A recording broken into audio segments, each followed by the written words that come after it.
Martin. ಇದು Kannada cinema. Expected ಸಿನಿಮಾಗಳಲ್ಲಿ ಇದು ಒಂದು. ತುಂಬ ದಿನ ಪೋಸ್ಟ್ಪೋನ್ ಆಗಿ ಈಗ ರಿಲೀಸ್ಗೆ ರೆಡಿಯಾಗಿದೆ. ಇದರ ಟ್ರೇಲರ್ 1 ಈಗ ರಿಲೀಸ್ ಆಗಿದೆ. ಟ್ರೇಲರ್ ವಿಚಾರಕ್ಕೆ ಬಂದರೆ ಆ್ಯಕ್ಚುಲ್ ಆಗಿ ಧ್ರುವ ಸರ್ಜಾ ಅವರು ತಮ್ಮ ಕ್ಯಾರೆಕ್ಟರ್ಗೆ ಜಸ್ಟಿಫೈ ನೀಡಿದ್ದಾರೆ. ಆದರೆ ಯಾವ ತರಹದ ಕತೆ ಇರುತ್ತೆ ಅಂತ ನೋಡಬೇಕು. ಮುಂದೆ ಟ್ರೇಲರ್ನಲ್ಲಿ ಅತಿಯಾಗಿ VFXನ ಕಂಡು ಬಂದಿದೆ. ಕೆಲವೊಂದು ಕಡೆ ಇವರು ರಿಯಲ್ ಆಗಿ ಶಾರ್ಟ್ ತೆಗೆದಿದ್ದಾರಾ ಇಲ್ವಾ CGನ ಅಂತ ತಿಳಿಯೋದಿಲ್ಲ.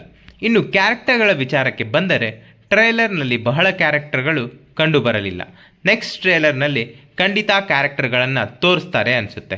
ಈ ಟ್ರೇಲರ್ಗೆ ಬಂದರೆ ಸಿನಿಮಾದ ಪ್ರೊಡಕ್ಷನ್ ಮತ್ತು ಎಸ್ಪೆಷಲಿ ಆಗಿ ಆ್ಯಕ್ಷನ್ ಬಗ್ಗೆ ತೋರಿಸಿದ್ದಾರೆ ಮತ್ತು ಆ್ಯಕ್ಷನ್ ಲವರ್ಸ್ನ ಥಿಯೇಟರ್ಗೆ ಕರೆಸೋ ಯೋಚನೆ ಇವರು ಮಾಡಿದ್ದಾರೆ. ಧ್ರುವ ಸರ್ಜಾ ಅವರಿಗೆ ಫ್ಯಾನ್ಸ್ ಕಡಿಮೆ ಇಲ್ಲ. ಆದರೆ ಪ್ಯಾನ್ ಇಂಡಿಯಾ ರಿಲೀಸ್ ಆಗ್ತಿರೋದ್ರಿಂದ ಆ್ಯಕ್ಷನ್ ಲವರ್ಸ್ಗೆ ಸಿನಿಮಾ ಇಷ್ಟ ಆಗಬಹುದು. ಇನ್ನು ಮ್ಯೂಸಿಕ್ ವಿಚಾರಕ್ಕೆ ಬಂದರೆ ರವಿ ಬಸುರವರು ಸಖತ್ತಾಗೆ ಕೊಟ್ಟಿದ್ದಾರೆ. ರಿಲೀಸ್ ಆದಮೇಲೆ ಇವರ ಮ್ಯಾಜಿಕ್ನ ನೋಡಬೇಕು. ಇಲ್ಲಿ ಆ್ಯಕ್ಷನ್ಗೆ ಬಳಸಿರೋ ವೆಹಿಕಲ್ಸ್ನ ನೋಡಿದ್ರೆ ಇವರು ಯಾವ ವೆಹಿಕಲ್ಸ್ ಕೂಡ ಬಿಟ್ಟಿಲ್ಲ. ಇಲ್ಲಿ ಕಾರ್ ಚೇಸ್, ಬೈಕ್ ಚೇಸ್ ಮತ್ತು ಹೆಲಿಕಾಪ್ಟರ್ ಆ್ಯಕ್ಷನ್ ಸೀಕ್ವೆನ್ಸ್ ಕೂಡ ಕಂಡುಬರುತ್ತೆ. ಇವನ್ ಟ್ಯಾಂಕರ್ಸ್ ಕೂಡ ಬಿಟ್ಟಿಲ್ಲ. It's okay. ಆದರೆ ಇವರು ಆ್ಯಕ್ಷನ್ಗಂತಾನೇ ಬಳಸ್ಕೊಂಡ್ರೆ, ಅವು ಸಿನಿಮಾದ ಅವಶ್ಯಕತೆ ಇರುವ ಹಾಗೆ ಬಳಸ್ಕೊಂಡ್ರೆ ಚೆನ್ನಾಗಿರುತ್ತೆ.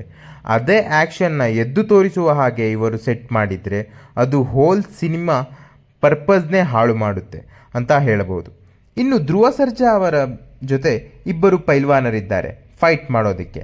ಅದು ಭರ್ಜರಿ ಸಿನಿಮಾದಲ್ಲಿ ಸ್ಟಾರ್ಟ್ ಆಗಿದ್ದು ಈ ಸಿನಿಮಾದಲ್ಲಿ ಕೂಡ ಅದು ಕಂಟಿನ್ಯೂ ಆಗಿದೆ. ಇಲ್ಲಿ ಬ್ಲ್ಯಾಕ್ ಬ್ಯಾಕ್ಗ್ರೌಂಡ್ನಲ್ಲಿ ಧ್ರುವ ಸರ್ಜಾ ಅವರ ಫ್ಲ್ಯಾಶ್ ಬ್ಯಾಕ್ ಲುಕ್ನ ನೋಡ್ಬೋದು.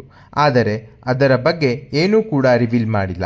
ಈ ಕ್ಯಾರೆಕ್ಟರ್ ಏನು, ಇದರ ಪರ್ಪಸ್ ಏನು, ಇವನು ಯಾಕೆ ಪಾಕಿಸ್ತಾನದಲ್ಲಿ ಸೆರೆ ಆಗ್ತಾನೆ, ಹಲವಾರು ಪ್ರಶ್ನೆಗಳಿದ್ದಾವೆ.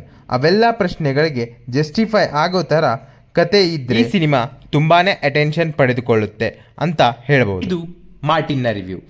ಹೀಗೆ ಮತ್ತಷ್ಟು ರಿವ್ಯೂಗಳಿಗಾಗಿ ನಾವ್ರಿ ಮೀಡಿಯಾ ಚಾನೆಲ್ನ ಸಬ್ಸ್ಕ್ರೈಬ್ ಮಾಡಿ, ಶೇರ್ ಮಾಡಿ ಹಾಗೂ ಆ ಬೆಲ್ ಐಕನ್ನ ಒತ್ತಿ. Signing off. ಮತ್ತೆ ಸಿಗೋಣ. ಬರೀ ಇಂಥದೆಯಾ?